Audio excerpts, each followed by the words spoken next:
Gavin. Hi, Louie. Welcome, everyone, to the Mixed Reviews. Absolutely. It is the first episode of the new year. Yeah, it is our first fresh episode. Yeah. Oh, yes. I guess we did do We did our wrap-up Yeah. on the last episode, but, we weren't talking about anyone in particular and specific. We were talking about the concept of the year 2019. Yes. Yeah. And all of its fictions, rhapsodizing, if you will. But this is our first episode where we're back to our classique regular form. And so we don't have a Twitter poll for you. No. We will have one next time. Do we have any old business we want to get out of the way? No. I mean, it's funny.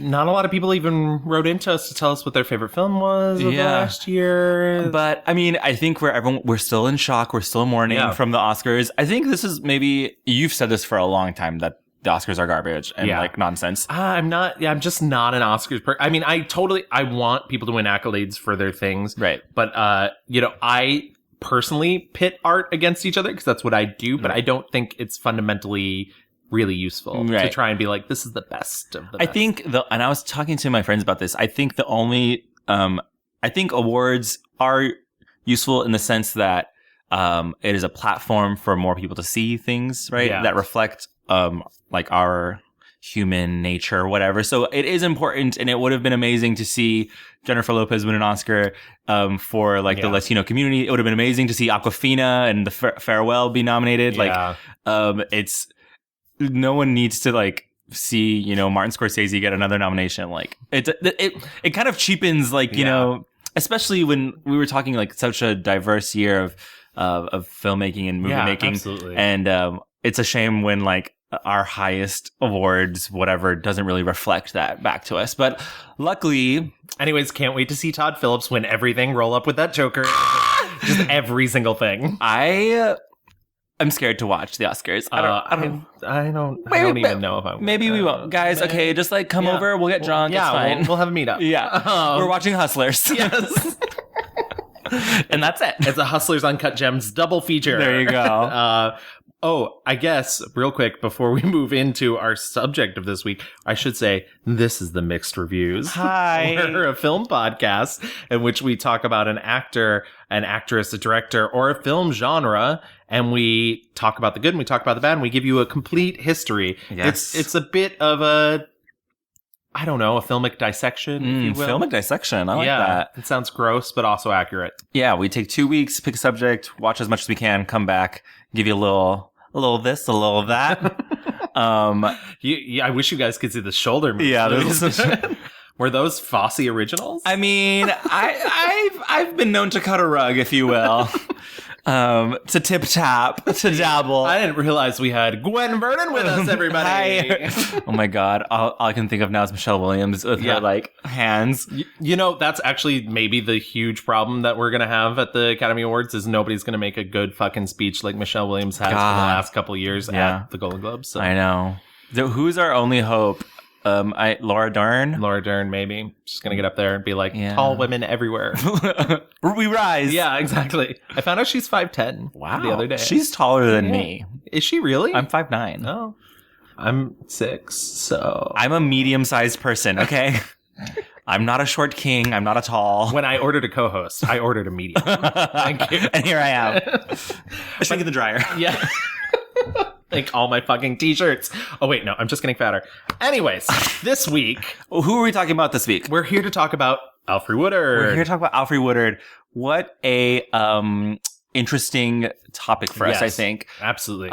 She is currently in a movie that's out called Clemency. Yes, a movie that I think a lot of people had on their Oscar polls is doing better than it did at the nominations. Yeah, it came and went. It was really late in the year. I think it came out after Christmas. Yeah. But it's got lost in the shuffle. But Alfre's had such a long career and a varied career. She's in Star Trek. She's in Southern Gothic dramas. Yeah. She's, in very specifically Black-centered movies. Yeah, absolutely. She was in Desperate Housewives. Yeah, for a season. Yeah. What when you think of Alfre Woodard, what does that conjure for you, Gavin? I think the thing that I find that's most interesting about her is looking at the things in her career that she's picked, is I think she's very choosy about coming up with a character that is believable and has a point of view in their life, whether it be political, whether it be, romantic, that she finds that core and puts it in everything that she does. And I think that's what makes her such an interesting, because she essentially, we started talking a little bit about this before the show. I think we both ran into the issue that we sort of had when we did Stanley Tucci, where she's a character actor. Mm-hmm. She will take a small role if she wants, but she does a really good job in shining in it. Which is not to say that she's somebody who plays herself. I don't think she's ever played the same character twice. No. Really. I mean, I think she definitely is sometimes pigeonholed into strong authoritarian black woman. Yeah. Sometimes I do think she's tokenized. Oh, I think so too. I've actually found an interview where she said, people say that I'm a good actor, and they've said that for a long time, but they never ask me to do something unless the script says she's 5'5", she's medium brown skin, she's, not fat, she's not skinny, she looks like an African American, she talks like this. I mean, it has to say that or they won't ask me generally. Mm-hmm.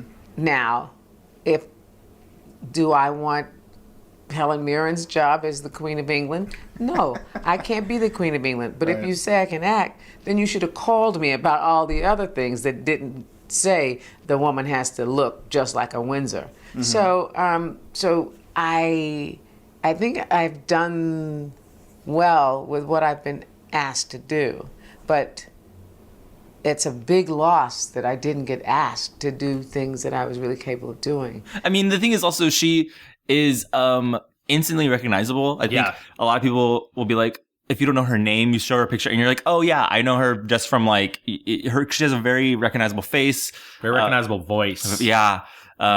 We were just watching a video of her and doing a play, and the thing that struck me is that her voice, she's such a good vehicle for good writing. Yeah. She's an excellent actress, but I think just her voice is just like this brown sugar, slow, and she's from Oklahoma, so she's got this southernness to her. And it's really just soothing. And I think she's very good at playing a mom. Yes. I would love a hug from Alfre Woodard.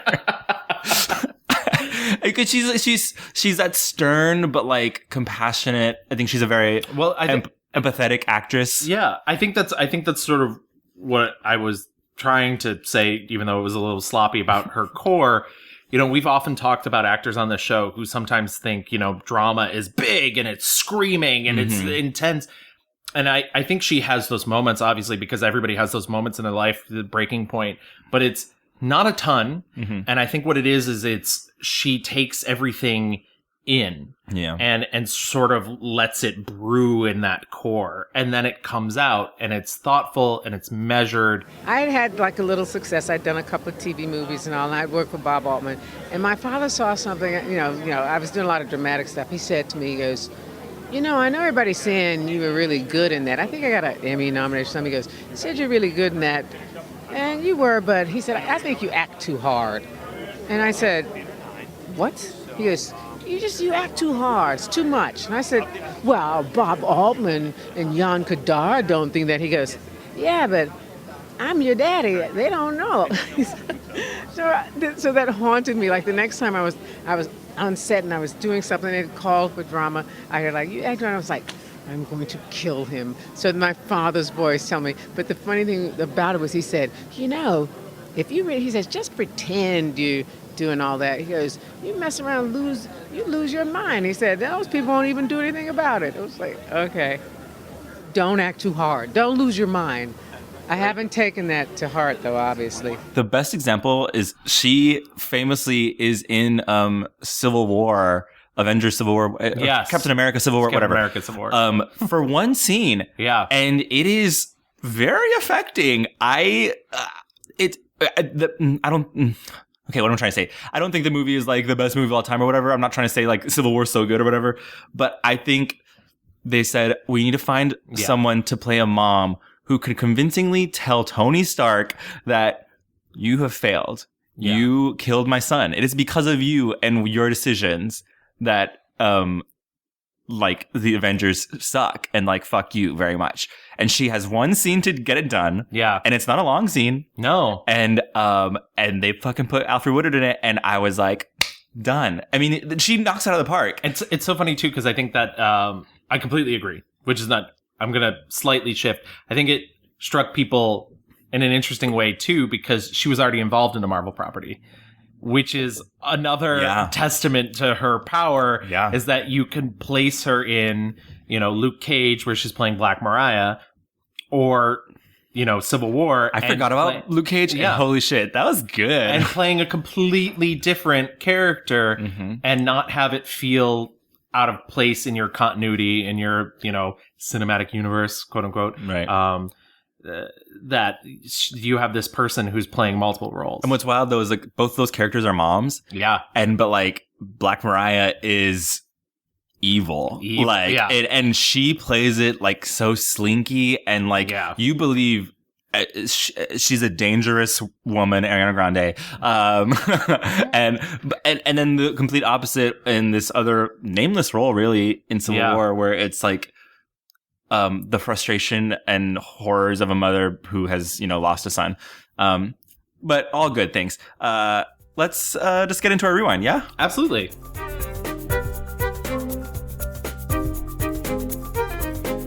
Alfre Woodard was born November 8th, 1952, which means she's just had a birthday a couple months ago. Yeah. Happy birthday, Alfre. We're on a first name basis. Mm-hmm. You and Alfre. She is incredibly accomplished, as we've talked about many, many times. She was nominated for an Academy Award and a Grammy Award, and she's been nominated 18 times at the Emmy Award. She's won 4, and she's won a Golden Globe and 3 Screen Actors Guild Awards. So she's, you know, racking up those. Yeah, she's beloved by the community that she is in. So she was born in Tulsa, Oklahoma, to Constance, a homemaker, and Marion H. Woodward, an entrepreneur and interior designer.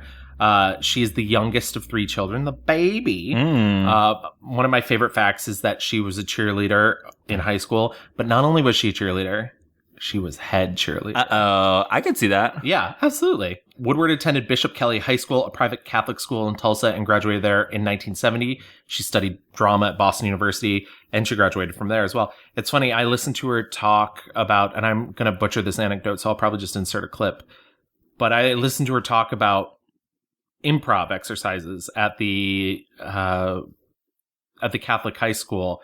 I remember it was my first play. It was Peter Weiss's Investigation.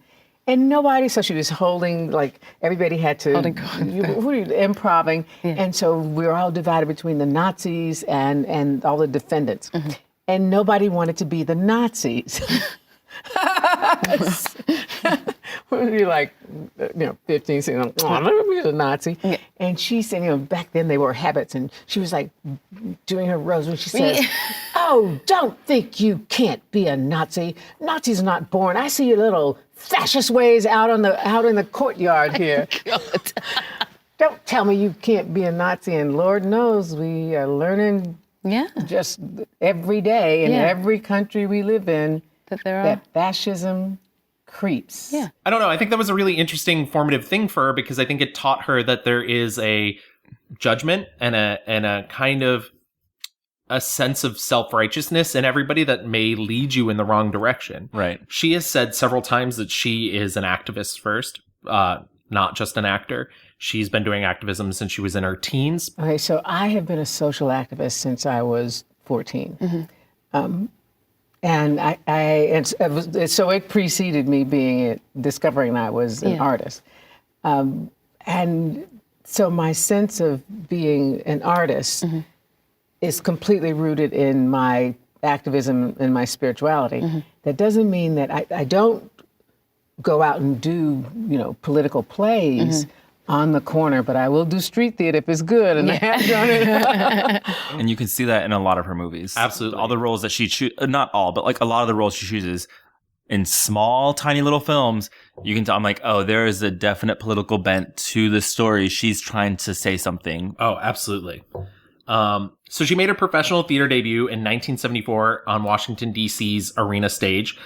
In 76, she moved to Los Angeles. When she came to Los Angeles, she was instantly told there are no roles for black actors. And she just said, I'm not a fool. I know that, but I know my craft. Yeah. Good for her. Yeah. Good for her to fucking shut those people down. Her breakthrough role came in the off-Broadway production of the play, the original cast of the play, Four Colored Girls Who Have Considered Suicide When the Rainbow Is Enough in 1977. We watched the film version of that for the Whoopi Goldberg. Horrifying. And it's so funny because that play is classic. Yeah. And really... Wasn't there was just one off-Broadway at the Public. At the Public. Yeah. I would go back and listen to our Whoopi Goldberg episode to hear our thoughts on the film. It's bad. It's bad. It's in the hands of Tyler Perry. Yeah. So, that's all you really need to know. And if you know his politics and his thoughts on, I don't know, women and gays and things of that nature. Her film debut occurs in 1978. It's a thriller called Remember My Name, directed by Alan Rudolph. But in the same year, she also did a play called The Trial of Moke. It was aired on Great Performances on PBS and co-starred Samuel L. Jackson. And, it's this play about the first black cadet to graduate from West Point and sort of a trumped up trial that he was brought up on. But her character is really interesting because he is a very light-skinned black man who feels that his place is to represent other black people in this white world. And her character is sort of like, just be, it's you the whole should be yourself. Yeah, it's the hard thing of like, you're trying to run away or trying to marry a white woman, you're trying to be part of a world that will never love you, will never accept you. And, we are who we are, Kesha. I'm going to keep going all the episode. You want me to be uppity and high tone, like that Molly Riley. Everybody knows what you wanted with her. But she turned you down, run off with one of her own kind. That remark is beneath my contempt. Oh, stop talking so fancy. You want to chase after white women, make a fool of yourself, go on. But don't you dare say it's my dress you don't like, or my earrings, or my flower water. What you don't like is my skin. And I could scrub it, and it'd still be too black for you. In 1980, she was one of the ensemble of the Robert Altman film Health. This film it's on YouTube. It's a little hard to find because technically 20th Century Fox never released it. It's not great, but I don't hate it. And I think Alfre Woodard is really amazing in it. Then she starts doing a bunch of TV. In 1983, she stars, in her first big non-really ensemble role in the movie Cross Creek, directed by Martin Ritt. Yeah. With Mary Steenburgen. She will work with her many times over her career. One of the things I love about Alfre Woodard is and we run into this every now and then, but there seems to be a stable of people in her orbit that really, she gets cast a lot with Mary Steenburgen. She gets cast a lot with Mary McDonnell. Yep. She shows up in a lot of Lawrence Kasdan films, Robert Altman early on. It's interesting to see Robert Downey Jr. is another person that shows up in a bunch of her life. Civil War. Yeah, exactly. And she's very good at starring in one scene with him because she's also in The Singing Detective for a scene. It's just a couple scenes, but there's only one where she has dialogue. Cross Creek is very indicative of what I think a lot of her career, I don't want to say it's a starting point that I don't know if the system or in this movie, she plays I don't even know how to describe her. She's a working, bayou kind of simple woman. Yeah. It's a very Southern Gothic drama where Mary Steenburgen's character is she plays the author who ends up writing The Yearling and Yeah. Jacob's Ladder. And so she's this woman who essentially appears at her doorstep and is like, I want to clean your house. Yeah. And then just becomes her best friend and lives with her. Right. But the way she's painted is very, like uneducated. Yeah. She's a home, she cleans. She's, she has a very strong, not only Southern dialect, but, almost borderline like slavery dialect. Yeah. But it's set not in slave times. But it's just, and this is a type of character that, I mentioned 1985 earlier because she was in Go Tell It on the Mountain. Yes. Which a huge cast.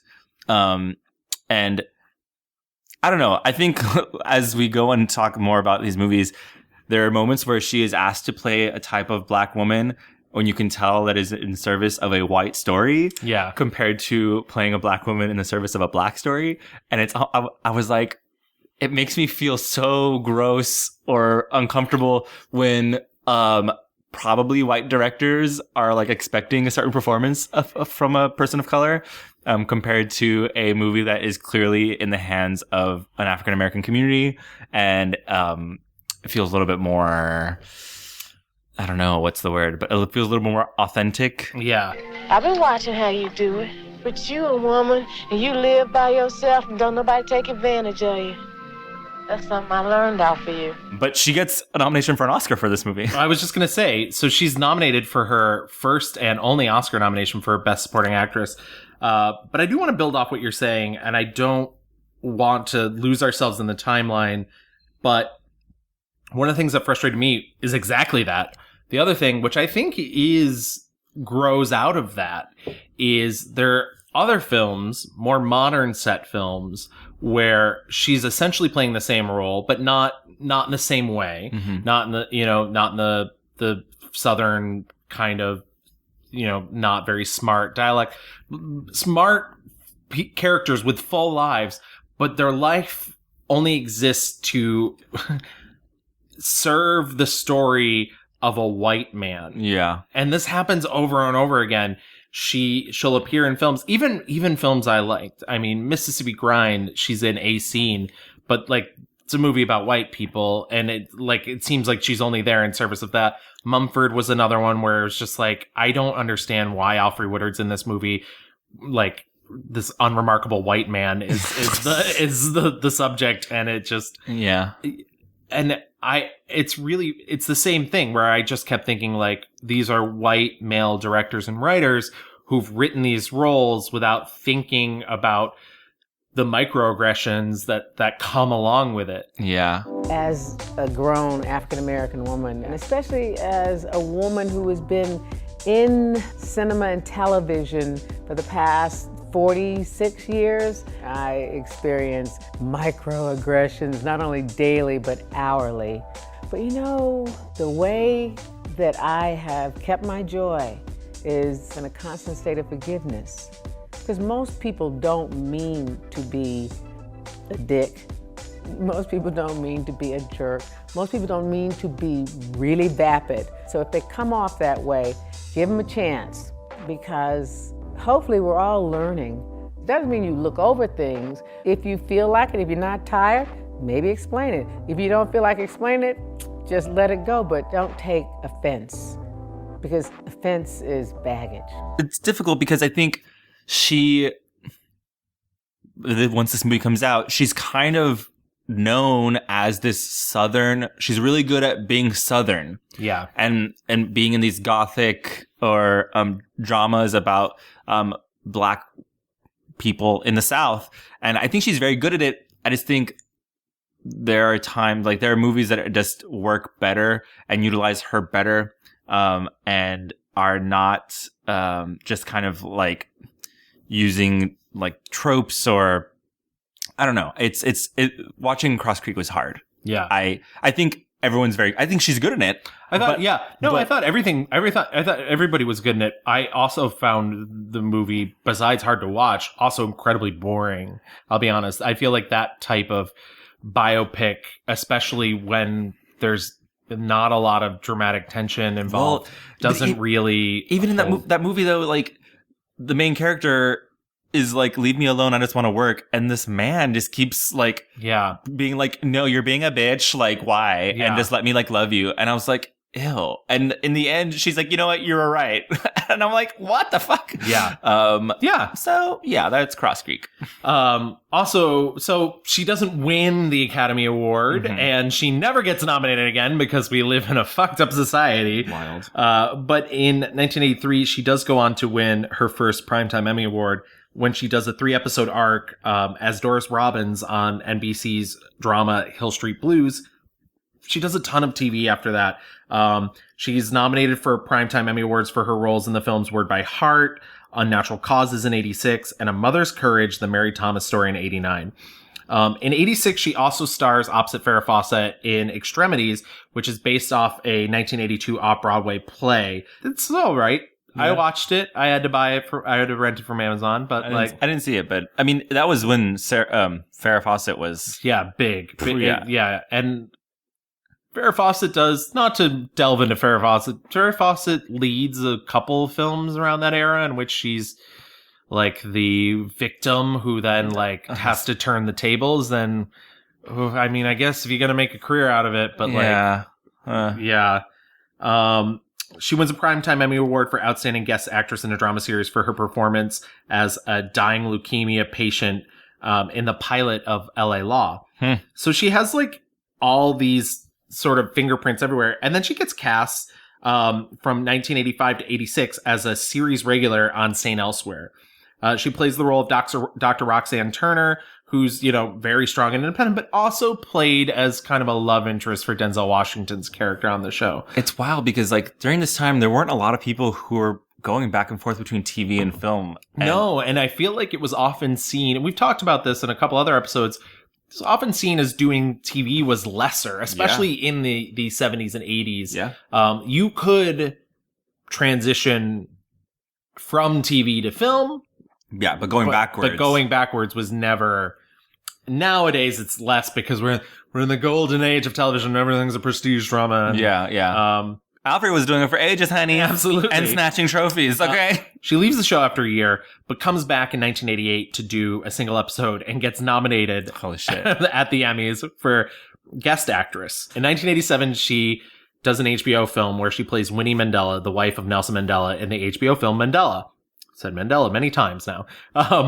So she spent a ton of time prepping for this role, watching news clips, listening to tapes of Winnie to match that South African accent, which is not easy. Yeah. Leonardo DiCaprio. And, but she received a Cable Ace Award and an NAACP Image Award for Outstanding Lead Actress, for Mandela. And then she, from there, just bam, right back into movies. She was Scrooged in 1988 and Miss Firecracker in 1989. Did you see Miss Firecracker? Don't talk to me about Miss Firecracker. It's one of my favorite fucking movies, okay? I have a DVD of Miss Firecracker. I don't think I knew that. The dramaturgy of me and Miss Firecracker, I took an American Women in Literature course in college, read the play. It's so good. And then when I found out there was a movie and it stars Holly fucking Hunter, and man. Mary Steenburgen. Yeah. And Alfre Woodard, Tim Robbins. Yeah. And Scott Glenn. A small role, but good. Everything about that movie. Yeah. Oh, set in Yazoo City, Mississippi. I know. And they filmed it there too. That's amazing. Yeah. That movie is a really interesting watch because I think everybody's a real powerhouse in it. Mm-hmm. And I don't know how, it manages to... there's scenes... the scene where Mary Steenburgen first shows up, and it's her and Holly Hunter and Alfre Woodard is, fire. It's... I don't know... It's incredible. Yeah. We'll probably talk about it later. Yeah. I genuinely love, Alfre Woodard's character in it. So young in oh my there. God. Yeah. Her character Popeye Jackson. Just I don't That's know. how you fucking make a Southern movie. Yeah. That tap dance too. Mm-hmm. Sorry. In 91, she does Grand Canyon for Lawrence Kasdan. It's an ensemble drama. It's essentially Lawrence Kasdan's Crash. It's something. All about how LA is terrible, but for some reason everybody still lives there. It's very literally if I had to listen to another character tell me how awful the world is. But but like they're saying it's so awful, but like also being like, yeah, black people are scary. Yeah. And like babies. And the homeless problem, guys. Yeah, I can't run in the morning without running into a homeless person. It's like, and how, I mean, it's all about like white liberal guilt, you know, and like, oh my God. But like, not analyzing it. No. I mean, there's literally a scene in which Kevin Kline meets Alfre Woodard for the first time and instantly is like, can I set you up with my black friend? Yeah. And I thought that was going to be the upsetting part because it comes up later in the film. Mary Louise Parker mentions, she's like, how could you do that to her? And I was like, oh yeah, she's going to bring up the fact that he was like, saw this single black woman, was like, I can set you up with a single black man. And literally Mary Louise Parker's just like, how could you let somebody else fall in love in front of me without like thinking about me? Right, yeah. And I was just like, what the fuck is this movie? The best part of that movie is when they go on their date and she's like, and it's Danny Glover. It's Danny Glover, who's amazing. And she's like, why do you think he set us up? And then he's like, we're probably the only black people he knows. And I was like, finally, a moment of honesty. And that's it. That's the only... So, yeah, I mean, critics loved it at the time. Ugh. Times change, you know, and major box office success. In the next year, she reteams with Mary McDonald, who was also in Grand Canyon with her, for the John Sayles film Passion Fish. Oh, you have no idea how many takes that took. I was so proud of you just then. I edit this shit, and that was not easy. That movie, I thought, like, at first I was like, what a fucking weird name for a movie. And then I started watching it, and I was like, I'm in. Yeah, that's John Sayles, I feel like, doesn't get enough credit for essentially being... I think they think of it as a very 90s sort of, you know, like, independent film, black and white, grainy. There's obviously a much longer lineage of that. I think John Sayles is sort of a very classic Godfather-y figure in independent film. He makes these films that are largely character studies. They're usually bittersweet, but also, you know, darkly funny and full of these interesting characters. Mary McDonald plays a soap opera actress who is paralyzed, and she's kind of, she's not a nice person, and she just kind of runs through everybody in her life until she meets Alfre Woodard, who is a home care nurse, who is also a recovering addict and has her own story. And they kind of get along because Alfre Woodard doesn't sugarcoat shit for her. But I don't know. The really touching film, really sweet, and they're both amazing. They're both amazing, together. and like they're both like kind of bitches to each other. Yeah, and they respect each other because of it, and they're just so funny. When she's trying to like get her to, you know, make her friends who are gawking to go away. Miss Culhane, it's 2:15. It's time for your injections. Right. My injections. Oh, dear.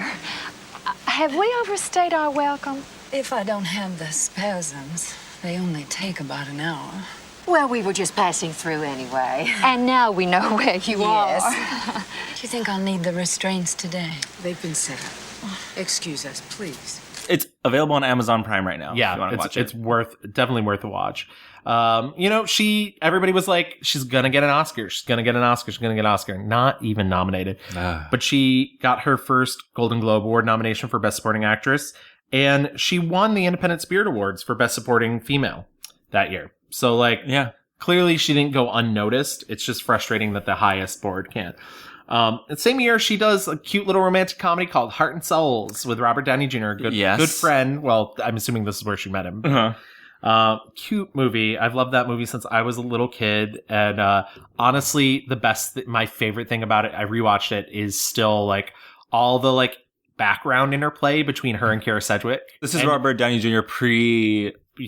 drugs or whatever. Yeah, or probably at the same time. Yeah. Pre-jail. Yes. There is a scene in which Robert Downey Jr. does Alfre Woodard and she possesses his body. And I don't know how well, it's almost like Alec Baldwin playing Harriet Tubman on 30 Rock. Okay. Yeah. It's we're there. I'm going to pass some information on to you. You bozos outside got the trucks blocking my car in. My Rolls Royce. What are you talking about? Where did you park? What do you think? You listen to me? I just said I parked up between your trucks. That's why I can't move. Don't you give me attitude. I'm a mother. She stars again with Danny Glover in 1993 in the film Bofa, and had a leading role in 1994's Crooklyn, which is Spike Lee directed. Crooklyn, which I watched and I was like, that is the neighborhood in which I currently live. Yeah. Which was very wild and weird to see. And the movie came out in like 94? 94, yep. And but the movie is set in like the 70s. Yeah. And so it's even weirder to think about like the dissonance. Yeah. The dissonance of the time of because you're 20 years on. Yeah. And watching this Spike Lee's 20-year looking back to the 70s. Crooklyn was I had never heard of it before. Oh, really? Yeah. It was a couple of years ago, 2017, they had a big they put out 5 films to watch during simultaneous screenings in all 5 boroughs of New York City. And they were films like Woody Allen's Manhattan, and I'm trying to remember the other ones, but Crooklyn won. Wow. And there was, in 2017, there was 5 simultaneous screenings in all of the and I don't know. I loved it. I think it's a really special film. It's funny because I was like, this feels like this isn't, not that it's not like a Spike Lee film. It very much feels like a Spike Lee film, but it feels like a Bergman film in a way. And so I Googled, I was like, Crooklyn, Bergman, and other critics at the time definitely noticed that too. And I was happy. Also, his sister co-wrote it. Oh. And so I wonder if that helped bring, because it definitely has a more, it's a less linear quality than a lot of his other films. It's very loving. Yeah. You know, it feels less, there's definitely like a Spike Lee, harsh reality to but it also has a lot of like love and tenderness I think to it, which is not. And I think there's a school of thought where you could look at Alfre Woodard's performance as the mother of this family, where she's like strict and kind of like by the book. And I think the reverse of that is I think she's so loving that she's terrified for her children to go out in this world that is, which is not to say just New York City, the world in general, which is unkind to people of color. Yeah. And let me tell you, Rita, I cried. Yeah. It's a very good movie. From now on, everybody's gonna start pulling their weight around here. Do you understand me? You know it's you make me crazy before I'll slap the black off you. This is no hotel. I knock them teeth in it tomorrow. You're gonna start cooking too. Get downstairs now. Go. Get out of my face now. Get out of my face right now. She does a bunch of other smaller roles. Gun and Betty Lou's Handbag, which I watched for Julianne Moore. Not I. It's fun. It's bad. It has not aged well, but it's fun. Rich in Love, Blue Chips in 94. In 95, she does How to Make an American Quilt, along with many other powerful actresses, including Maya Angelou, who she'll have like a connection with for, plays her daughter. Yeah, she plays her daughter, and Alfre Woodard plays Maya Angelou's daughter. Not to get it twisted. Yeah. But it's interesting I feel like there's a connection there, throughout the rest of her career with Maya Angelou. Even goes so far as her character in Beauty Shop just constantly quotes Maya Angelou. 96, she takes a small role in the film Primal Fear as Judge Marion Shout. Good movie. It's a fun little mystery. Edward Norton's the standout in that film. But also in 96, near and dear to me, Star Trek First Contact. There you go. She plays Lily Sloan. Unfortunately, I rewatched it and I was like, oh, she's kind of only an assistant, which I thought was weird. And she's not really a damsel. I will say that. She definitely doesn't fall into the damsel role. There's not a ton of times where it's just like, oh, she's been captured and somebody has to come rescue her. But she's kind of a love interest for Patrick Stewart's Jean-Luc Picard. And the thing that has always killed me, and I'm pretty sure they say this on the writer's commentary on the DVD, he doesn't kiss her. In the end, he kisses her on the fucking cheek. But what's funny is Dr. Beverly Crusher, who's always been his main squeeze, the look she gives her before they beam away. I had not caught it before, and I was just like, Beverly's like, Doctor, fuck you, bitch. Doctor, she's like, I'm gonna crush her. Yeah, exactly. But I do want to talk about, just before we move off of Star Trek First Contact, I'm assuming you didn't see it. I'm sure you're not a Star I think Trek I have person. seen it before, but I did not rewatch it. It's with the Borg and time travel. Yeah. The thing that I like is I think another actor would have... So essentially First Contact is Star Trek's horror movie. It's not necessarily scary, but it's scarier than a lot of the other stuff they do. There's a scene where she's wandering down a corridor with Patrick Stewart, and he says, they won't bother us if they don't think you're a threat. So they're walking through all these awful machine-looking people, these Borg, and they keep like turning and kind of bumping into her, and she's like letting out little screams. And I think many times in horror movies, you see these scenes where like, shh, you have to be quiet. Yeah. We can't let them. And so I think another actor, they would create that tension of holding it all in and I love that she's just like, and it's such a clear like character choice for this character. Also, it's the performance that maybe she gets a little, she's like, I'm being dramatic by getting loud, but I love it. She gives the classic speech telling Jean-Luc to blow the ship up. Oh, come on, Captain. You're not the first man to get a thrill from murdering someone. I see it all the time. Get out! Or what? You'll kill me? Like you killed Ensign Lynch? There was no way to save him. You didn't even try. Where was your involved sensibility then? I don't have time for this. Oh, hey, I'm sorry. I didn't mean to interrupt your little quest. Captain Ahab has to go hunt his whale. What? You do have books in the 24th century. This is not about revenge. Liar! This is about saving the future of humanity! Jean-Luc, blow up the damn ship! No! I think that and Gulliver's Travels were the first time I saw her as a kid. Gulliver's Travels was 96. She did the Hallmark miniseries with Ted Danson, Mary Steenburgen, and she plays the queen. The second place that he goes to in Gulliver's Travels, if you've ever read the book, is Brobdingnag. It's hard for me. Could not help you. She plays, so essentially the first land he goes to is Lilliputian. Gulliver, he's small. Yes. No, he's giant. Everybody's small. He's giant. Yeah. Next place he goes to, he's small. Everybody else is giant. She plays the queen of these people. And I kind of love because I don't think she often gets to play royalty. Yeah. And also great because it's fucking Jonathan Swift. The book was Jonathan Swift. She's curious about the place that he comes from, and she's asking him all these questions about law and poverty and food.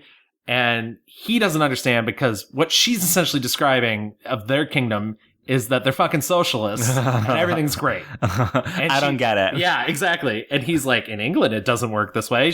In your courts, how much time is spent in determining between right and wrong? Oh, trials last weeks or months, at great cost to those involved. Doesn't it mean the poor have no recourse to the law? Well, the poor are too busy working to need justice. Do your lawyers ever plead cases which manifestly they know to be wrong? Of course. That's their job. And this amuses you, does it? To mock our institutions? No, I was trying to defend them. That was the whole point.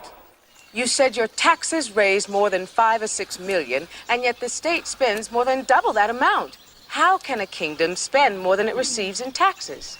Well, that's simple. We just borrow more from ourselves. I love her performance in it, and I love the, as you mentioned many times, social activist. I'm sure she loved fucking reciting those lines and being like, oh yeah. Yeah. Listen up. In 98, she landed a leading role as a single alcoholic mother from Chicago, forced to spend a summer with her uncle in Mississippi, in the independent drama Down in the Delta, which was directed by Maya Angelou. Wow. So once again, that connection to Maya Angelou. She was nominated at the Independent Spirit Awards for lead. Didn't win. 99, she does Mumford again for Lawrence Kasdan. Mary McDonald's also in the movie. In 97, she did Mrs. Evers Boys, or Miss Evers Boys. Oh, yes. Sorry. I totally didn't. I only remember that because I was watching it, and I gotta say, I fell asleep, and then I woke up, and I was like, oh man, it's still going on. Yeah. It's a long movie. It's slow. Yes. What did you think of Miss Evers Boys? It's good. I mean, I'll be honest, her performance is what really sold me on that movie. I haven't seen it in years, and I remember very much what you're describing. So I was like, okie dokie. But it's an important subject. It's an important story. Yeah. In the 1930s, the Tuskegee study of untreated blacks and syphilis. Yeah, it was a terrible thing. Mm-hmm. It's horrifying. And she brings such compassion and honesty to the role. But yeah, it's... Well, I mean, I think I don't know enough about like the actual history of it all, but like they put this weird like love plot on top of it also. And I was like, what? Like for me, I was like, the horror of, you know, the government and these decisions is clearly the most interesting and compelling part of the story. And they kept making these turns for her and Lawrence Fishburne to like get together and like, oh no. And I was like, oh, why? Hollywood, why? 2000s comes around, continue like full force into the new millennium. What's Cooking? Love and Basketball, where she's the lead character's mother. What's Cooking is so fun. K-Pax, The Core, The Forgotten. A bunch of these are movies that we've watched for other, like The Forgotten's with Julianne Moore. Yep. She does Radio. She does The Singing Detective, Beauty Shop in 2005. And Take the Lead in 2006, which Antonio, and she's so good as the principal who hires him to teach dance at her school. She has a voice role in the Walt Disney film Dinosaur, and I think people forget about it because it's not like a flashy, but it's a beautifully animated film, and it was a huge hit. It was earned $349 million worldwide. It was like when Disney was really trying new things out, since their like traditional animation had kind of you know, they were Dinosaur is like one of the first, like after Toy Story, like it's all CGI, right? Yeah. Like and it looks crazy. And it was one of Disney's like non-Pixar CGI animated films. And yeah, it's a gorgeous looking film. I don't love it, I'll be honest, but I forget how successful it actually was, because I think people don't think of it as like the pantheon of Disney animation. She gets a Primetime Emmy Award for doing it was her fourth and so far final Primetime Emmy Award. She does 2 episodes of The Practice in 2003. You can watch these episodes on Hulu. I sure fucking did. Wow. She plays a schizophrenic death row patient who the warden of her prison asks for her not to be executed, and the trial that proceeds, and the gimmick, the idea her lawyer comes up with, played by Cameron Manheim's character, is to take her off her medication, because in the original trial she was found to be competent, and she wants to show she's incompetent. And then, like, spoiler alert, like, the judge rules, sure, as long as she doesn't take her medication, we can't kill her. But the moment you put her on her medication, wow, we're gonna execute her. That's drama. Okay. ABC, The Practice. Tuesdays at 9. Stars in Tyler Perry's The Family That Prays, because she's a black woman in Hollywood, so she can't escape the orbit of Tyler Perry. In that movie, she also works with Sana Lathe, who also was in Love and Basketball. Absolutely. And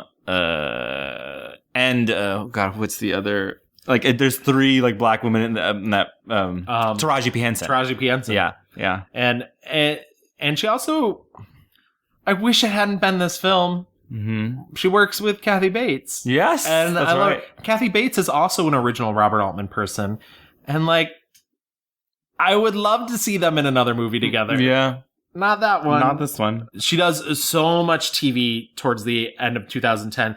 I think sort of the highlight is she takes the role of Ouija in the Lifetime remake of Steel Magnolias. Yeah, it's not good. She's fine. I find the whole movie has a slower cadence than the original Steel Magnolias, and I don't think it behooves the style of, because that's a fast. I've also seen that. I've seen that show on stage, and that show is very like quick. Yeah, and I find like for some reason it's the slowed down. It needs to be tighter. Yeah, and it just, and also like Queen Latifah produced it, and like good for her for doing it. I don't think she's the right Mei-Lin. Right. I think that's it's a little miscast. Yeah. Because like you want, I mean, especially when you think of like the original with all those like kind of whippersnap. And, and there are like certainly black women who could do that. Yeah. But like it was just like the wrong direction and vibe. This is it. I have found it. I'm in hell. Thurman, be quiet. I couldn't leave him at home. He'd tear that place up. Morning, Weezer. Don't try to get on my good side. I no longer have one. This is the biter I told you about. In 2013, she appears in Steve McQueen's drama 12 Years a Slave. Mm-hmm. It's funny. This is essentially another one scene role, but it's a pivotal scene. Mm-hmm. And she's really fantastic in it. I mean, it's just interesting. Like I when I saw Go Tell It on the Mountain, something like happened. I was like, man, this is a story about, modern, and when I say modern, it's like post-slavery Black people who are trying to make it in life, but literally their parents or grandparents were slaves and trying to, escape that and like the horrors of sin. Yeah. And she's in these flashbacks scenes, and so she's kind of like oh my God, what? There's like one scene she says something so crazy. She's like, oh, forget sin, whatever. Let's she basically just wants to fuck this guy. And they do, and they have a kid together. She's really the voice of the audience in that scene. There you go. But yeah, I mean, and that story, I was like, this is clearly made for a Black audience. Right. This whole story is about this Black family. And you could sense that. And then kind of similarly with 12 Years a Slave. And it's a good parallel, I guess, because in those roles, she is playing these slave women, but is not in the story is about these Black people. It's not about, a white. Take comfort, Patsy. Good Lord will manage apps. In his own time, good Lord will manage them all. The Curse of the Pharaohs are a poor example of what wait for the plantation class.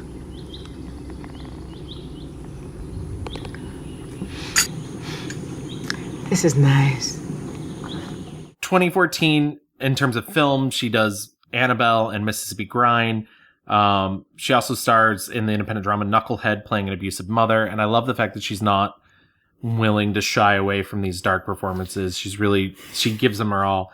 Also in 2014, she does the very short-lived NBC political drama, State of Affairs, where she's the yes. first female president of the United States, opposite Katherine Heigl, who's a member of the Secret Service. Katherine Heigl's return to television. Yeah, the less said about Katherine Heigl, the better. But good on Alfre for being the first woman president. Yeah, I'd vote for Alfre. That makes me sound a little too much like the people from Get Out, so maybe not. I'd vote for Alfre Woodard for another term if I could. Uh-huh. In 2014, she was inducted into the Oklahoma Hall of Fame. Well deserved. She said in her acceptance speech that she believes it is her responsibility to use her fame to help others less fortunate. Great. Yeah. Yes. Absolutely. You mentioned she plays the very small role of Miriam Sharp in Captain America Civil War in 2016. And that brings us kind of up to nowadays. She's in the Michelle Monaghan movie St. Judy. She does Series of Unfortunate Events for Netflix. She plays Cookie Lyon's mother on Empire. Oh my God. In terms of films, she does Juanita for Netflix, which was written by her husband. Juanita is a Kukuluku movie. Yeah. It's she's also 20 years older than the main character in the book. That sounds about right. Yeah, that makes a big difference. And I'm not saying that's a bad thing. I mean, she can play younger. Yeah. But I was just like, the movie just takes some big swings. Yeah. That are I was like, this, and it feels like a play. It feels like, because there are times when she literally looks to the she breaks the fourth wall. And she has these weird dreams with Blair Underwood. Yes, Blair Underwood playing himself in his underwear. Yeah. It's a weird little movie. Yeah. But good for her. Yeah. I liked her more than I liked the movie. I don't think it's a bad movie. It's a very How Stella Got Her Groove Back sort of movie, but a little more independent film inclined. Yes. She ends up playing Sarabi in Lion King. Mm-hmm. This past year, I putting that voice to good use. Yeah, I didn't see it still. Yeah, I was just like, whatever. I mean, we know what she sounds like. Yeah.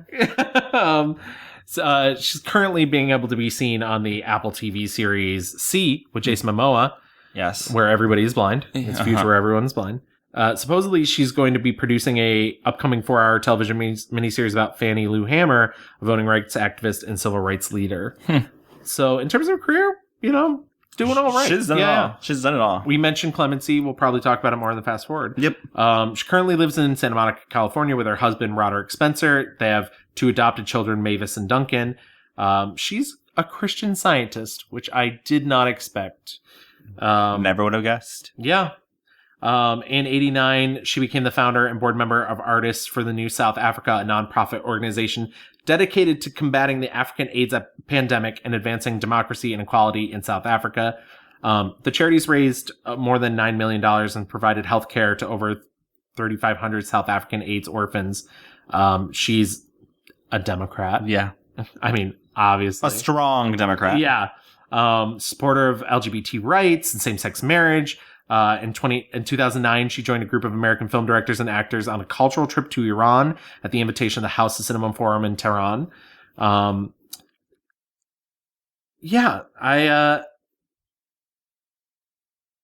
This is interesting. I'm going to try and summarize this real quick as a last thing.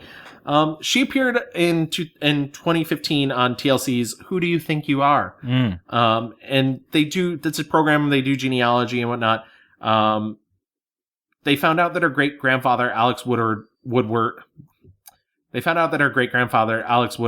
was born a slave in Houston County, Georgia in the early 1840s. At about 14 or 15, Alex was separated from his family when his master relocated to Jackson Parish, Louisiana. Historians helped Woodard locate evidence that Alex was assessed a poll tax in 1867, indicating he was registered to vote 2 years after the Civil War ended. Oh. By 1881, Jackson had purchased 80 acres of farmland in Jackson Parish. On April 15th, 1898, Alex Woodard and his wife, Elizabeth, sold their 80 acres to her brother, Aaron Stell, and they had moved to Wharton County, Texas by that time. And I often think of... Did you ever watch Atlanta? No. So there's this great episode in the first season of Atlanta where there's like a white guy who's throwing a party and he keeps talking to Donald Glover's character about lineage and how much he loves Africa. And finally he's just like, so where did you come from?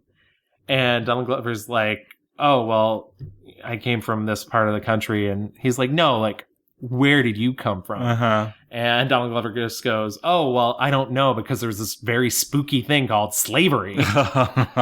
And like, I can't imagine doing your lineage and being like, oh, my family was property. Right. At one point in time. Yeah. But the end that they were separated from their family, bought and sold and moved around. So I know that's like a very side conversation from what we're here to talk about. We're here to talk about Alfre Woodard on film, and I don't know. I just think everything that makes up a person informs them, their decisions, and she is an activist first, an actress and I second. think, but also like, can you imagine? And she's an artist. She's someone working in theater and film and TV, and so many times called upon to play slaves or house women to help others and whatever.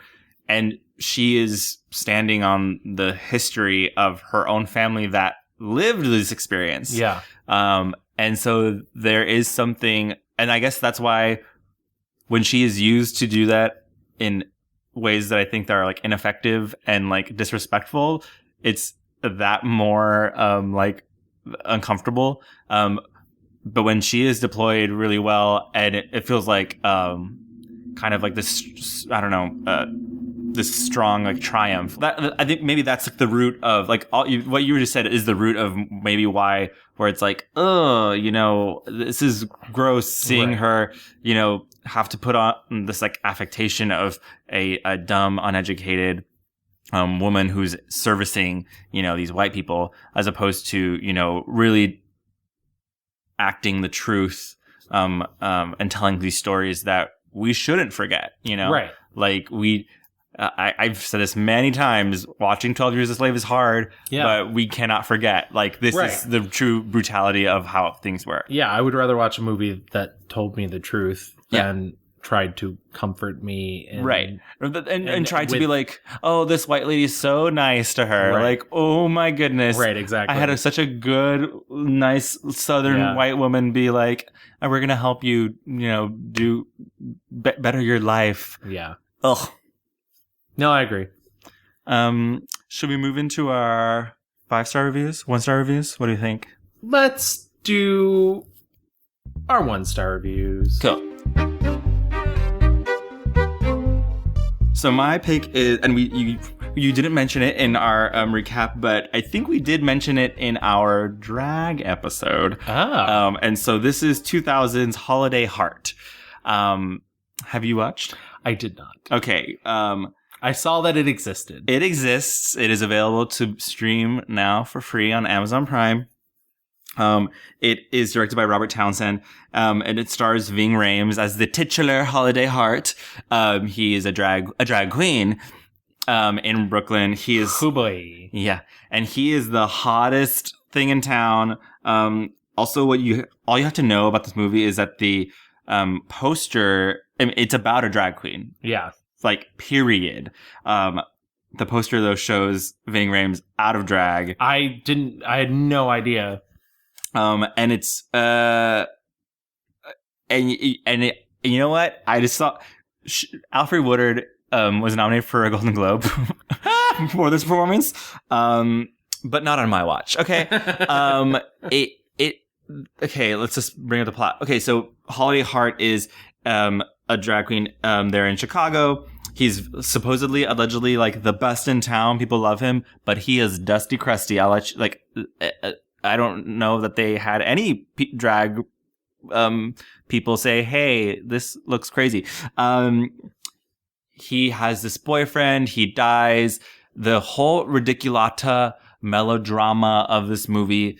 I knew I was in trouble when, after the boyfriend dies, Holiday Heart shows up to the funeral in full drag and has a microphone and is singing and like is sobbing, and you're supposed to be like, I don't know. It's, to me, like, that scene is like, they're trying to be like, wow, people just like don't accept him because he was gay and like he's a drag queen. And I'm like, no, this man's yelling at a funeral in full drag.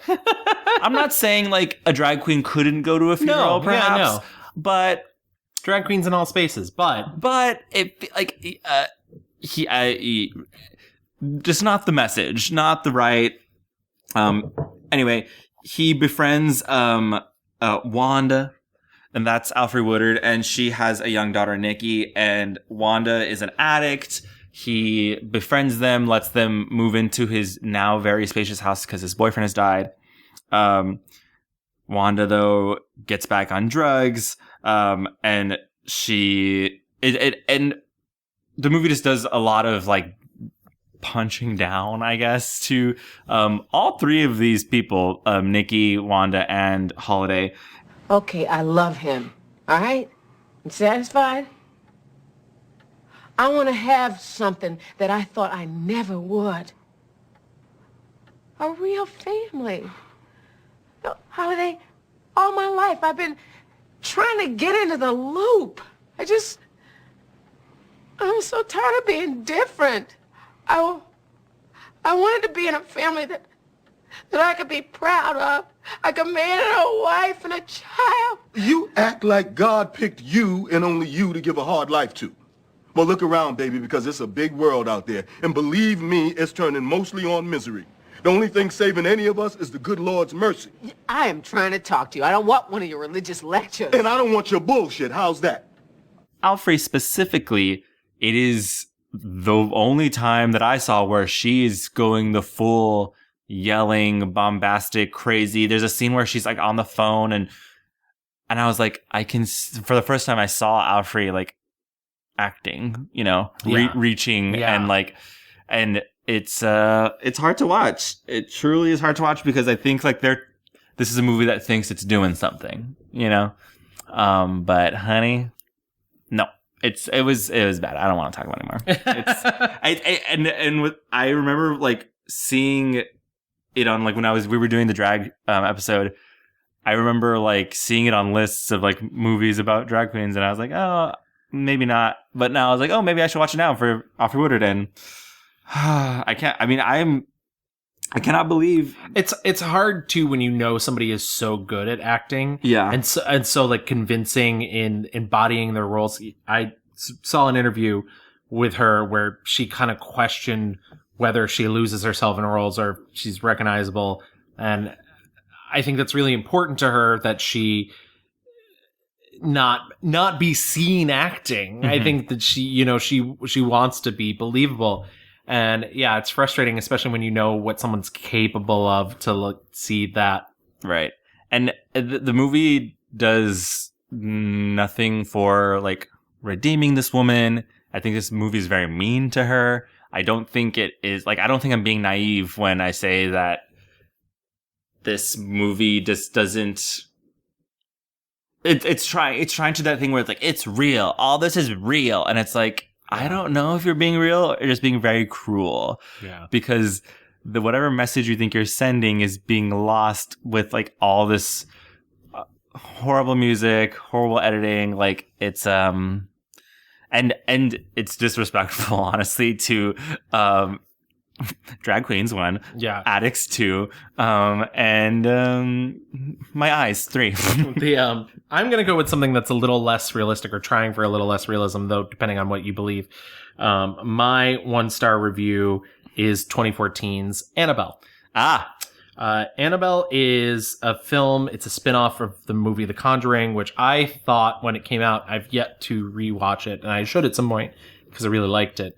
Conjuring is, this first in a cinematic universe of horror movies in which this family is being haunted by a malevolent spirit. And I thought the way that it was made was done in this really sort of like old-fashioned 1970s horror movie style that you don't often see. I hate jump scares because I think the only people that don't jump at jump scares are maybe sociopaths who don't react. Yeah. But what I liked about The Conjuring was it felt like it, the thing that was scary was the scare that you saw coming and the thing that you were dreading. And Annabelle throws all that out of the window. Like I said, it's a spin-off. It's about an evil doll. It's a doll, right? Yeah. This couple, they're having a baby. The father brings home a doll. This woman and this other man break into their home and die because they're trying to bring a demon into this world. The demon possesses the doll and it needs a soul. This is all the very, very Cliff Notes. The family moves because their house is haunted by this entity and they think they can get away from it, and they move to an apartment building. Crazy shit starts happening there as well.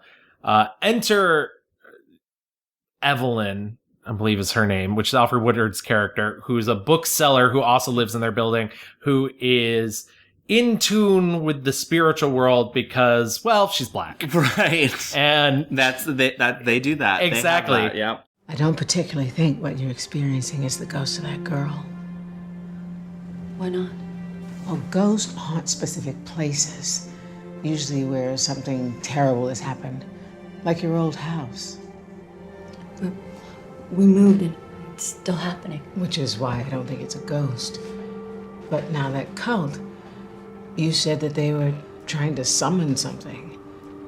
From what I've read in the past, these cults, they don't summon ghosts. They summon inhuman spirits. Something that's never existed in the flesh. Demons. What do they want? A soul. We've discussed this many times on the show. I think starting with our Will Smith episode. Episode 2. Yeah. The magical black person who comes in. So that's Alfre Woodard's function in this film. She tells them about the demons. She tells them how they need souls. Also, the film decides to get very judgy. Alfre Woodard's character lost a daughter that's about the same age as the main woman in a car accident, and she decided to kill herself. You know this because they do a nice big close-up of her wrist scar. Oh, good. And she tells this other woman, but my daughter came to me and said, it's God's plan for you to live longer. I'm going full out spoilers here because this movie is trash. I've heard the Annabelle sequels are better, but this one is so bad. This movie made me angry. I believe my Letterboxd review was a 0.5 star. Wow. And I said that like this movie makes me hate the fact that I care so much about movies because it's a blatant cash grab. In the end, the mother of the baby's like, I'm going to kill myself because this doll needs a soul. And they stop her, and Alfre Woodard's like, I know what my daughter meant, and grabs the doll and throws herself out the window and kills herself. Holy shit. Once again, also being one of the only people of color in the film. Of course. Sacrifices herself for the well-being of the white people. Well. It's... Congratulations. Yeah, it's frustrating. And it's a really thankless role. And I really feel like, we can't get into these people's brains. But I think Alfre was like, this is an easy 4-day shoot, week-long shoot. I can show up, do my 3-4 scenes, and just make the money off of this burgeoning franchise. Yeah. Because she doesn't feel connected to, even in her speech, we've talked about her being emotional, quiet emotions, loud emotions. She delivers her speech about her daughter in the most flat, she could be reading you the phone book. Or she's like, yeah, you guys get that? Yeah, exactly. Take 2 shits. No. I'm ready to wrap this up. Yeah, exactly. And it's frustrating to watch because it's interesting because you didn't like Holiday Heart because you could see the strings. You could see, the mechanics working, the gears turning, all the metaphors. I couldn't see any of that because it was watching a stalled machine. Right. She just showed up, and she's such a talented actor, and she deserves all the accolades that she gets. But, and I almost can't blame her because every now and then you gotta do a big budget movie that But even in Captain America Civil War, you said it yourself, she shows up and she blows you out of the water for a scene and then goes away. Yeah. Yeah. And I guess, I will say Holiday Heart probably was made on a really tight budget. Yeah. But man, the material was so bad. Her, the hair, the wardrobe, all of it. I was like, what is happening? Was it like that Tyler Perry movie that was made in 5 days? It's on Netflix now. God, I imagine flexing like that. Yeah. Oh, you're really fucking rich and made a movie in 5 days. Right. And Netflix will just put it out for you.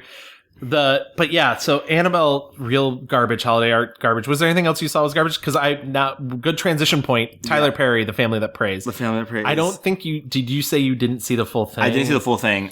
It's really bad because you've mentioned before, Tyler Perry movies have their morality plays. Yeah. This was maybe, of the ones that I've seen, which have only been a handful, is maybe the most soapy. It was 100% Dynasty. And Alfre Woodard is this woman who, she's struggling with money. She has family, her daughters, and she owns a restaurant, and her friend Kathy Bates is her white best friend who's very rich and is constantly paying for things for her. And she convinces her to go on a road trip with her. And essentially the road trip is Kathy Bates's early onset Alzheimer's. But it's very judgy because Kathy Bates is I want 2 tequilas at every bar and and driving the Cadillac. She's very free, and Alfre Woodard is very religious. And, the parts of the trip, Kathy Bates brings Alfre Woodard to a strip club. So Alfre Woodard the next day brings her to a revival meeting to get her baptized in a river. What the fuck? And then at the end, there's this moment where she's Kathy Bates' character always told me to live more, and I wasn't living, I shut down. But there's nothing to say that the movie wasn't being judgmental about Kathy Bates' lifestyle. Yeah. It's not Alfre Woodard's message is now so go ahead and drink those 2 tequilas. So go to the strip club. Yeah, exactly. It's the weirdest. His religious ethic moral code doesn't make any sense. He bends over backwards to be so you see? Yeah. It's no, you fucking don't make any sense. There's her daughter is having an affair with Kathy Bates' married son, and she gives this speech about how you can't, all she's doing is ruin 2 other people's happiness. And she can't be happy by ruining somebody else's life. And I was just I cannot. Enough, Tyler Perry. Yeah, exactly. The only one that I saw that was was 2016's So Be It. Okay. She plays an agoraphobic woman who takes in a woman who is autistic or has a child, and they don't know her name. They can't really communicate. And then this child grows up and is trying to find out more about her mother and her family. There's a scene where they're come on, try and go outside. You can do it. And she's like, there's like, oh, and this is a scene from my life. You can do it, Gavin. Come on. Come on. Jake Gyllenhaal's dad directed this. Oh, yeah. He and there's a scene of like her like looking at the door and she's like really scared. I'm like, I don't think agoraphobes are afraid of just like a door. Right. And like she like is trying to like slowly crawl to the door, like, and it's like so painful just to even get. I'm like, in the last scene I saw her literally with her head out of the door, like. And it's very that, you know, I don't think that they completely understood what agoraphobes like are like, or what it would be like. This was a highly researched film, Louie. Clearly. You know, but I think that you don't know. Maybe. I saw a Shameless with Joan Cusack. Yeah. That's the only agoraphobe that I recognize. By the way, any episode in which we can say Joan Cusack's name in unison is a blessed event. Blessed event. Thank you all for being here. But it's funny. There were a lot of movies that I actually liked a lot more, even though there's just small parts in them. Yeah. Oh, definitely. I mean, I mentioned earlier Mississippi Grind. She's in a scene. I fucking ended up loving Mississippi Grind in a way that I was not expecting to. She's had such an interesting career. I don't think, I think the other one that I don't, but it's not for her performance, is Cross Creek. Yeah. And I think she's good in the role. I think she's doing everything that's asked of her. But we've sort of talked about this before. I think there's many good performances in movies that people traditionally consider bad. Cross Creek is not considered a bad movie. She was nominated for Academy Award. I think upon revisiting, more people would be like, oh, this is not very good. Yeah. But yeah. So maybe we should get into our 5-star reviews then. Absolutely.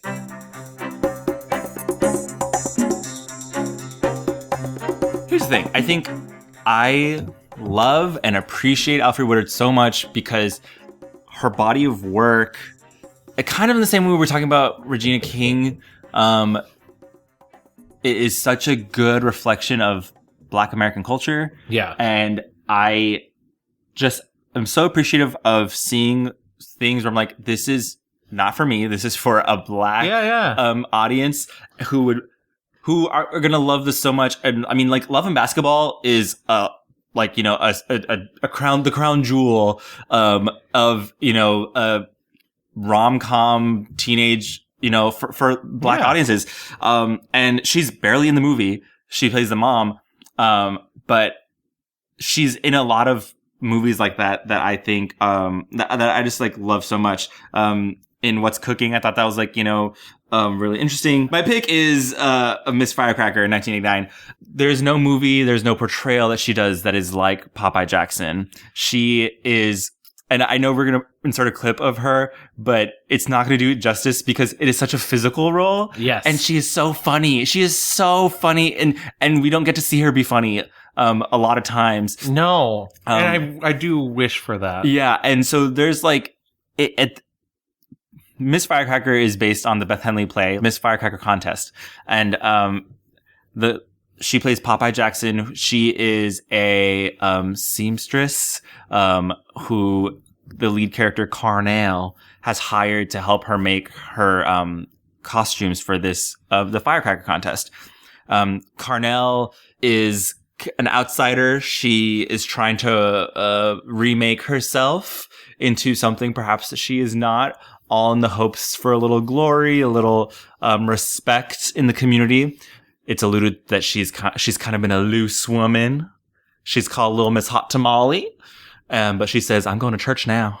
I love her in that movie, by the way. Yeah, she's so good. Everybody. Sorry, I'm not trying to distract you from. No, but everyone is so good. I mean, Mary Steenburgen as Elaine, who won Miss Firecracker years ago, is just so cunty, but yeah, you don't get to see Mary Steenburgen play too many villains, and that's another thing that I'd really like. Yeah, because I love her when she's there. I think there's just something so sweet about her that when she plays, when she hits those notes, you're just like, oh fuck, she's evil. Yeah, and like this movie is like when Carnell goes to the like fashion shop to get a dress made, the woman and everyone's laughing at her. She's a try-hard kind of like outsider. Yeah. People shock red hair. She's like, you don't think it's too loud? And Elaine's like, well, it is certainly red. So she both Carnell and Popeye are these outsiders who are very earnest. Yeah. She plays Popeye with such zeal and just like any moment that could be awkward, she just kind of like picks her chin up, and she's got these huge glasses on, her big eyes. I mean, she already has big eyes as an actress, but they like really amplify them. And she has incredible scenes with both Carnell, Elaine, and Tim Robbins. Delmont, who is maybe insane. Yeah, Delmont, who is maybe insane, and there's so many layers to this story. You know, Beth Henley won the Pulitzer Prize. Yeah, that deservedly year. so. Yeah, and there's weird Carnell's cousins with Elaine and Delmont. Delmont and Elaine have like kind of a weirdly sexual relationship. There is something going on there. Their mom had a pituitary. I can't remember the word. Pituitary? That one. A gland problem. They replaced it with an apes. And yes. I mean, the movie's so funny, but it just keeps going. It's like, well, she did live 1 month longer than they thought she would. But she grew black hairs all over her body. and Delmont calls her our mama ape.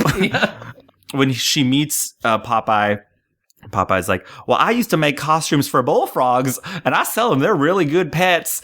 It's so funny. But the best scene with Popeye is when she meets Delmont and she explains why her name is Popeye. And she delivers the funniest line. She's like, I'm Popeye Jackson. That's not my original name. I wasn't born with it. Actually, see, what happened was my brother, Lucky, he threw a handful of gravel in my eyes.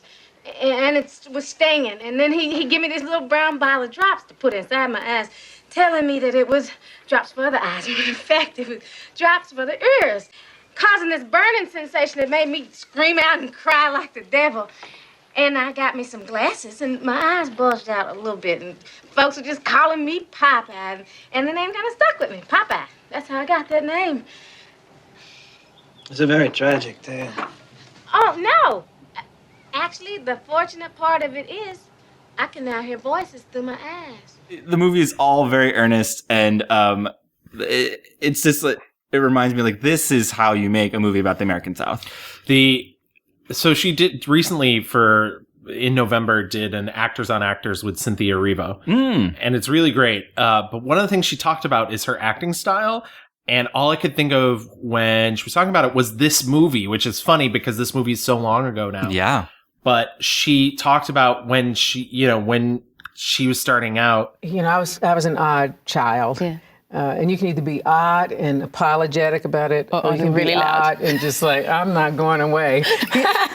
Odd and loud and happy. So it felt like I was walking around, all my life on dry land, doing the breaststroke, and then people are like, oh yeah, Woodard, there she goes. And that's instantly made me think of Popeye, because that's what her character kind of is. She doesn't get it, and you did it perfectly. And unfortunately, podcast is not a visual medium, but you did the picks her chin up. Yeah, and like she does. Yeah, and because she is an outsider. She's a black woman. She's poorer. She lives on the other side of town. The movie doesn't shy away from like the distinction between these people. Basically, kind of had to create her own function in life. That idea that she's making costumes for bullfrogs is not, it's out of necessity to keep herself fucking sane. Right. Like that's and when she meets all these other people, she's like, okay, well, you're big and smart and whatever, but I'm here too. And I have a story to tell. And she talks and talks and talks about her brother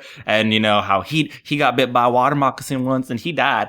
And and it just keeps going on, and she's not going to back down. And so she is such a strong character, but she's really fucking weird. Yeah. And I love it so much. I just want to protect her. But I love that pick. Yeah. Miss Firecracker, go find it. It's a fun movie. But it's also so emotional. And it's really about just wanting someone to look at you, and and in the end, it's about how silly a big contest is when if you can find someone to love you. So it's funny. My 5-star review, I think, approaches a similar a similar thing from a very different aspect. And my 5-star review is 1992's Passion Fish. I had been meaning to watch this movie for a very long time. I like John Sayles a lot, and it was a blind spot for me. And I did not realize how much I would like it. And I genuinely think this is maybe my favorite John Sayles film. And he writes films mostly about men and mostly about white men. So it kind of shocked me that he would be able to capture both this white woman and this black woman so well. But I think what it is this is, as we mentioned before, it's a film about she's a soap star. She gets paralyzed. She has to go back home and reinsert herself into this life she left behind. Yeah. And it's like she's reinserting herself into like Southern living also. Yes. Yeah. She's like has gotten rid of her accent and she looks down on where she's from. But I almost don't think I think she started looking down on where she was from the moment she left. I don't think this is, and I think this is an aspect about this woman's personality that Mary Alice Culhane, which is Mary McDonald's character. By the way, Mary McDonald is an alumnus of my college as well. So yeah. Is she still working? Yeah, absolutely. She did Battlestar Galactica. Oh, right. Yeah, right. and she also did what was the sequel series to The Closer? Special Crimes Unit or something like that. Special Crimes, I think, is these crimes, they're special. High crimes. I don't know. She did stuff. I love her to pieces. I do think she's an amazing actor. She moves back to her empty home in Louisiana. She starts drinking real hard, and she basically goes through one caregiver after another until she meets this woman named Chantel, who has her own problems. Chantel comes in. She really fucking needs this job. She's not going to take shit from Mary Alice, and she's a recovering addict.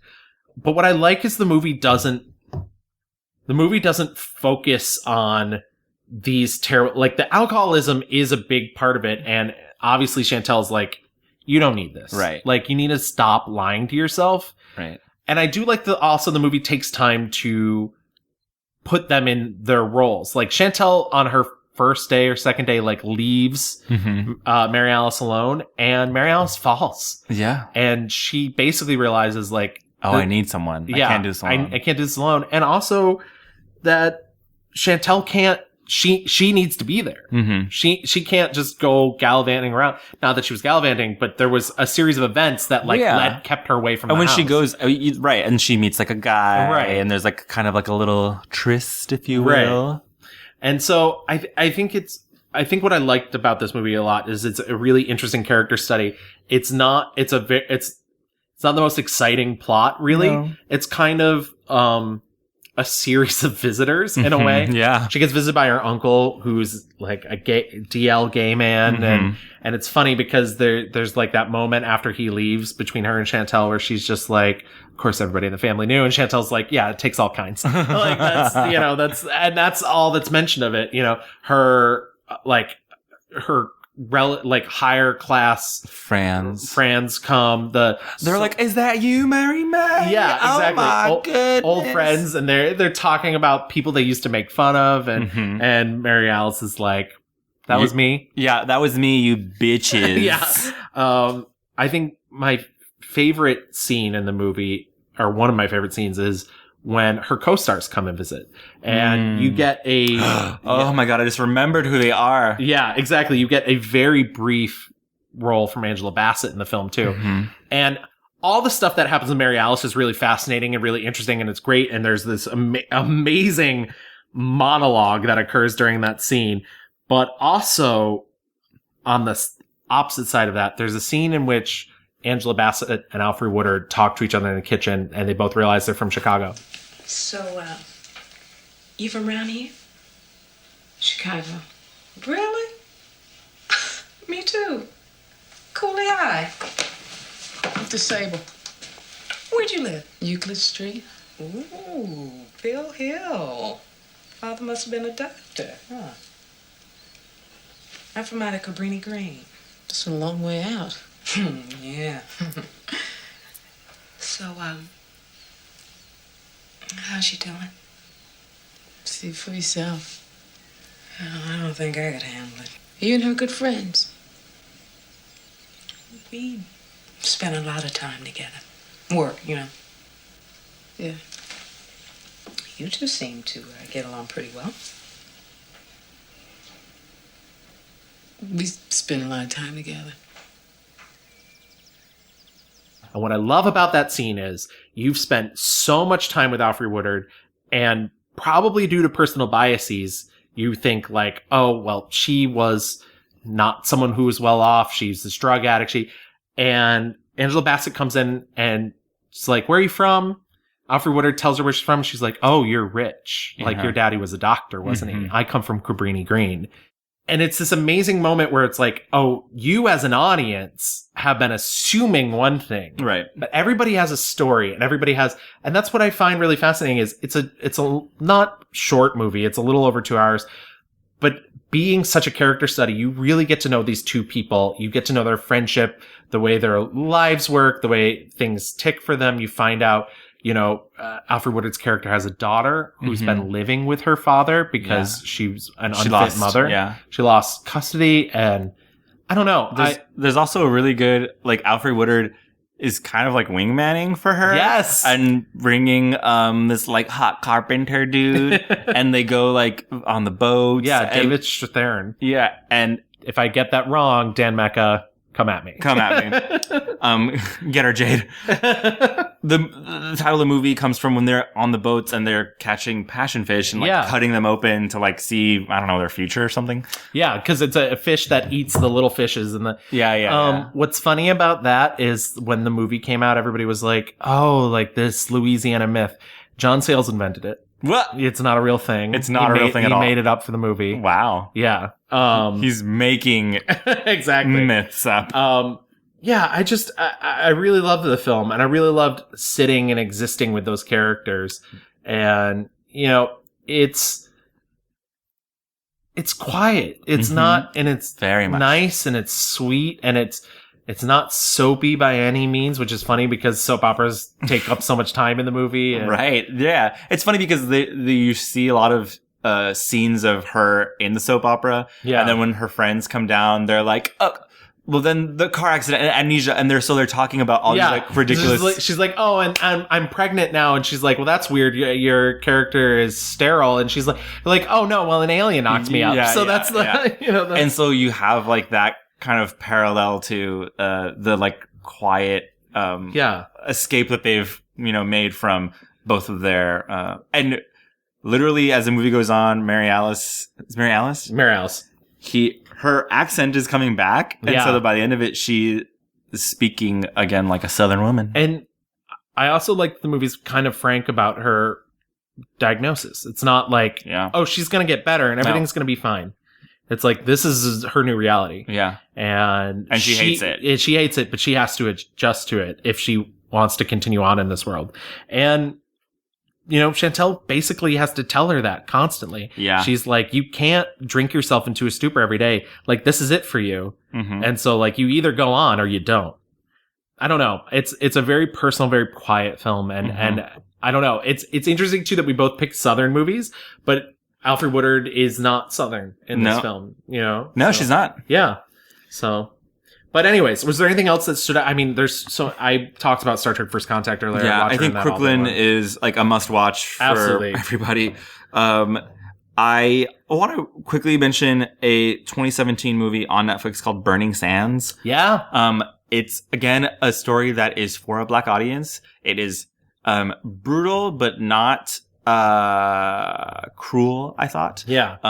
And she's not a big part of it. No, she has like 2-3 scenes. Yeah. Most. And it's about the world of fraternities and specifically Black fraternities at historically Black colleges. It is kind of a heartbreaker.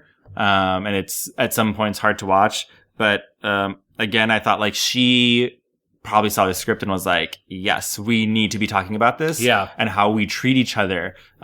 Because the lies that we tell ourselves is that we hurt each other to honor each other, and in reality we're just fucking especially men and like the masculinity thing of like showing how tough you are, and in reality like it's a lie. We are lying to ourselves by saying that we put each other through hazing as an honorable thing, Right. and that's a lie. And I was very surprised. This is like a random Netflix movie that really didn't make I didn't hear anything about it. And like you said, it came out 2 years ago too. So it was early on in Netflix attempt, to take over the film industry by buying things and producing them. And just like full of like really talented young black actors. Yeah.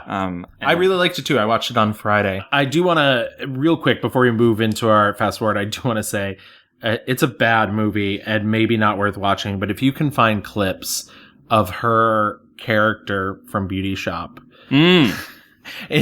she just bursts into reciting Maya Angelou poems. Sometimes not even in the right moments. Sometimes just, she just finds one situated. And to me, it was so funny because it was that idea of like trying to be really high class. And but not, I think what we're like responding to is like, we love her when she's funny. Yes. Yeah. She's so good. Absolutely. But before we move into our fast forward, let's move into our mixed reviews review.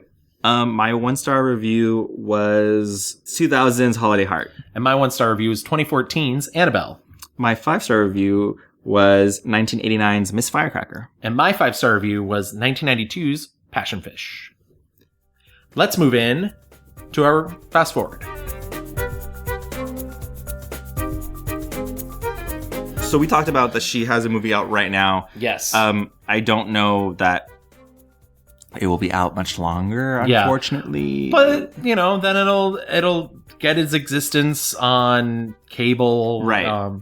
It'll come to a streaming service. And I don't know, it's a film called Clemency, and it's very much worth your time. Mm-hmm. Sorry, hiccup. You saw this. Yes. I was desperately trying to find, in New York City, the closest place you can go see it is in Staten Island or White Plains. And nobody wants that. So if it is at a specialty theater near you, please find it and watch it. It's a female filmmaker. She's Nigerian. Her name is Chinua Chukwu. I could be doing that wrong. Please, forgive me. Seriously. I've not heard anybody pronounce her name before, so I'm you're guessing. I'm going off fine. of phonetics. It's a film in which Alfre Woodard plays a female warden at a death row prison, and her latest inmate to be that's up for execution, Anthony Woods, played by Aldous Hodges. He has a lot of appeal attempts that have failed.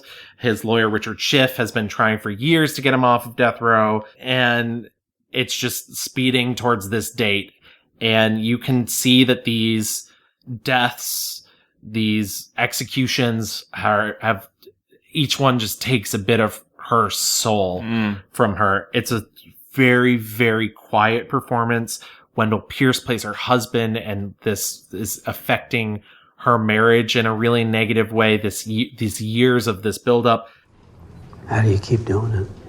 I do my job. You want to play this good guys and bad guys. And I'm one of the bad guys. But I give these men respect, Marty. There's all these amazing little turns in it. Danielle Brooks, who I think, most people know from Orange is the New Black. She has one scene in the movie, and it's a fucking killer scene. It's so, so good. And just this cast, I don't know.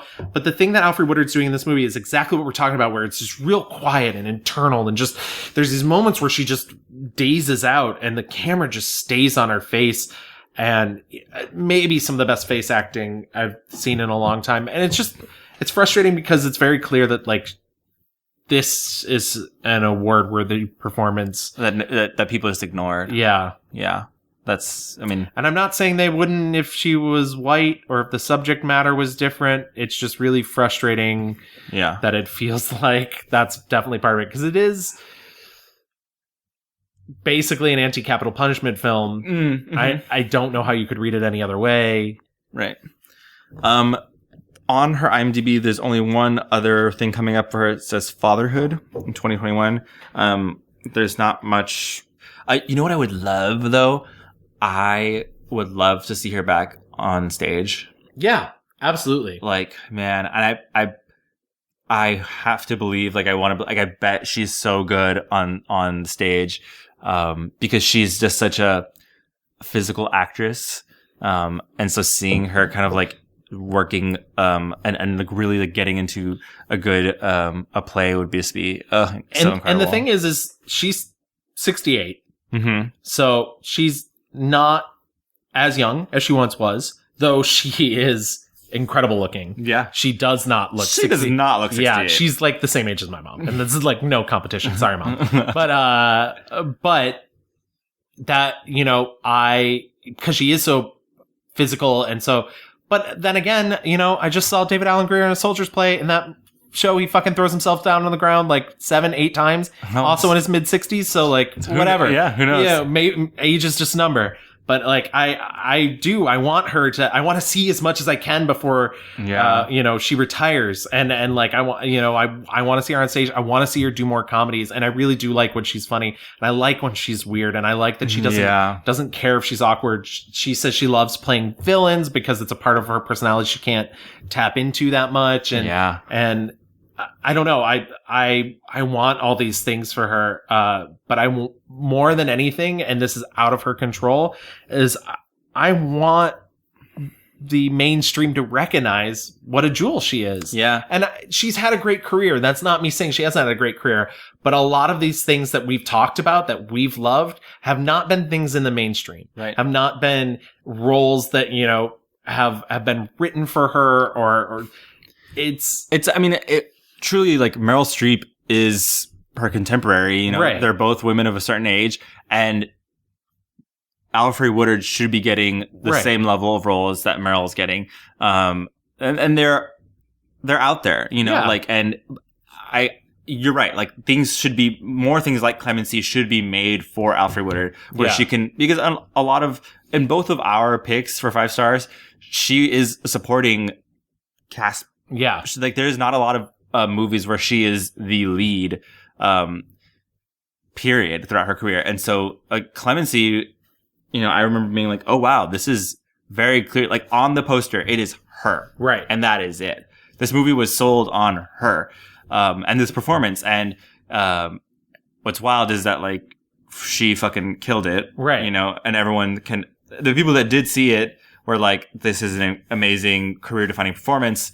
And, like you said, the mainstream just ignored it. And 2 things I do want to say real quick. One, we both picked early on in her career films, and I do not want to say that by picking those, we're saying that her only good work is back then. Obviously, Clemency is right up there for me in terms of her work, and I do want to point that out. I don't want anybody to say that we don't think she's at peak. She's doing, you know, she's doing the thing, and it's fantastic. The other thing I want to say is, I found an interview with her where she talked about that exact thing that you're talking about, where the roles are not out there in terms of these leads.